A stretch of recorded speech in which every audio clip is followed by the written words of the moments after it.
तो टिकटॉक ने एक ऐसा फीचर लॉन्च किया है जो ई कॉमर्स की दुनिया में हलचल मचा रहा है। ये सिर्फ कोई नया बटन नहीं है, बल्कि ये ऑनलाइन शॉपिंग के पूरे तरीके को बदलने की एक कोशिश है, जहां सोशल मीडिया और खरीदारी अब एक ही चीज बन गए हैं। तो आइए जरा गहराई में जाकर देखते हैं कि ये सिर्फ एक नया ट्रेंड है या फिर ई कॉमर्स का मुस्तकबिल। इस पूरे जायजे में हम क्या क्या देखेंगे। सबसे पहले हम समझेंगे कि ये सोशल कॉमर्स आखिर है क्या। फिर हम देखेंगे कि टिकटॉक शॉप का पूरा सिस्टम चलता कैसे है। इसके बाद हम इसका मुवाजना Amazon जैसे बड़े प्लेटफॉर्म से करेंगे और खास तौर पर ये देखेंगे कि पाकिस्तान में बैठे लोगों के लिए इसमें क्या जबरदस्त मौका छुपा है। और आखिर में सबसे अहम बातें दोहरा लेंगे। अच्छा, टिकटॉक शॉप को समझने के लिए ना हमें पहले सोशल कॉमर्स को समझना पड़ेगा। ये ऑनलाइन शॉपिंग का एक बिल्कुल अलग ही अंदाज है, एक ऐसी दुनिया जहां तफरीह और खरीदारी एक दूसरे में घुल मिल जाते हैं। बहुत आसान लफ्जों में समझना है तो बस ये फॉर्मूला देख लें। टिकटॉक की तफरीह को एक ऑनलाइन दुकान के साथ जोड़ दिया गया है। यानी लोग वीडियोस देख रहे हैं, मजे कर रहे हैं और वहीं अचानक उन्हें कोई चीज नजर आती है और वो ऐप को छोड़े बगैर एक क्लिक पर फौरन उसे खरीद लेते हैं। कोई दूसरी वेबसाइट नहीं, कोई लंबा चौड़ा चक्कर नहीं। अब ये चीज बहुत दिलचस्प है। ये शॉपिंग के दो बिल्कुल मुख्तलिफ दिमागी मॉडल्स हैं।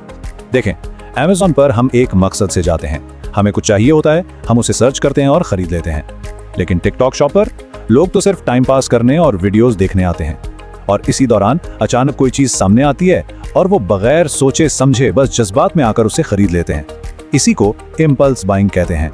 चले अब जरा इसके काम करने के तरीके को समझते हैं कि आखिर वीडियो देखने से लेकर प्रोडक्ट के घर पहुंचने तक का ये सफर होता कैसे है और इसमें बेचने वालों और क्रिएटर्स का क्या किरदार है।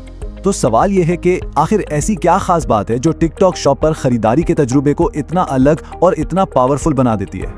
इसको ना एक मिसाल से समझते हैं। सोचें कि एक इन्फ्लुएंसर लाइव वीडियो में एक मेकअप ब्रश दिखा रहा है। उसके लाखों फॉलोअर्स ये देखकर पागल हो जाते हैं कि वाओ, ये ब्रश तो मुझे अभी चाहिए, इसी वक्त। उनके पास इतना वक्त ही नहीं होता कि वो ऐप बंद करके Amazon पर कीमत चेक करें।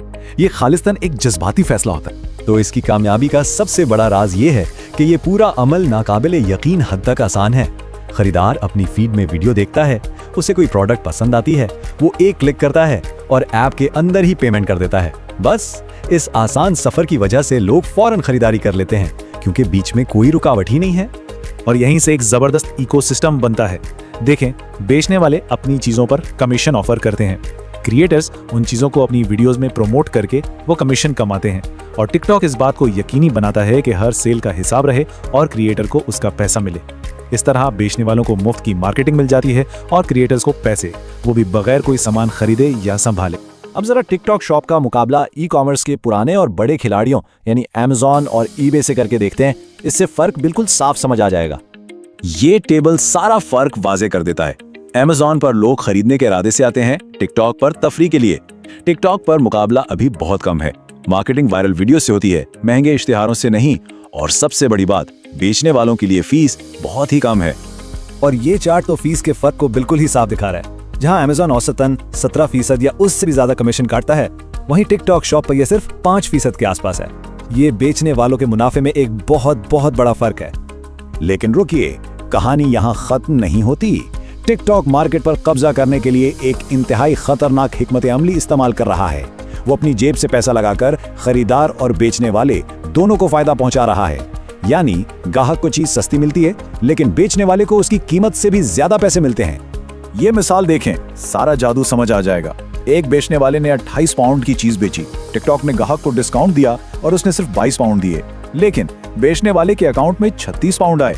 बाकी 14 पाउंड टिकटॉक ने अपनी जेब से दिए ताकि खरीदार और बेचने वाले दोनों खुश रहें और इस प्लेटफॉर्म को इस्तेमाल करते रहें। अच्छा, अब इस सबका पाकिस्तान में बैठे लोगों के लिए क्या मतलब है? सच पूछें तो ये एक बहुत ही बड़ा मौका है कि यहाँ बैठकर दुनिया की बड़ी मार्केटों जैसे बर्तानिया और अमेरिका में अपनी चीजें बेची जाएं। इस मौके की बुनियाद टिकटॉक के 1 अरब से ज्यादा सारिफीन है। ये एक इतनी बड़ी मार्केट है जहां तक पहुंचना अब मुमकिन हो गया है। पाकिस्तानी कारोबारी लोगों के लिए वाकई एक गेम चेंजर है। वो बर्तानिया और अमेरिका जैसी बड़ी मार्केटों में डायरेक्ट बेच सकते हैं, जहां मुकाबला भी Amazon जितना ज्यादा नहीं है। फीस कम होने की वजह से मुनाफा ज्यादा है और क्या पता एक वीडियो वायरल हो जाए और बगैर किसी इश्तिहार के हजारों ऑर्डर्स आ जाएं। और ये सब करना कोई नामुमकिन काम नहीं है। पाकिस्तान में रहते हुए यूके में बेचने के लिए आपको कुछ चीजों की जरूरत होती है। एक यूके लिमिटेड कंपनी, वहां का एक फिजिकल पता और सिम, एक वाइज बिजनेस अकाउंट और एक वैलिड पासपोर्ट। ये तमाम चीजें कानूनी तौर पर हासिल की जा सकती हैं। तो चलें इस सारी बातचीत के सबसे अहम नुकात को एक बार फिर जल्दी से दोहरा लेते हैं ताकि ये जहन में अच्छी तरह बैठ जाएं। तो सिर्फ 4 बातें याद रखनी है। पहला, ये सोशल कॉमर्स है जहां आपका कंटेंट ही आपकी प्रोडक्ट बेचता है। दूसरा, ये दरियाफ्त पर मबनी है, लोग तफरीह करते हुए शॉपिंग करते हैं। तीसरा, ये एक बेजोड़ तजुर्बा है, सब कुछ ऐप के अंदर ही हो जाता है। और चौथा, ये एक ऐसा इकोसिस्टम है जिसमें बेचने वाले, क्रिएटर्स और टिकटॉक सबका फायदा है। और आखिर में एक सवाल, पिछली दहाई पर Amazon जैसी सर्च पर मबनी शॉपिंग का राज था, क्या आने वाली दहाई टिकटॉक शॉप जैसी डिस्कवरी पर मबनी शॉपिंग की होगी? ये वो सवाल है जो शायद ई कॉमर्स का पूरा मुस्तकबिल तय करेगा।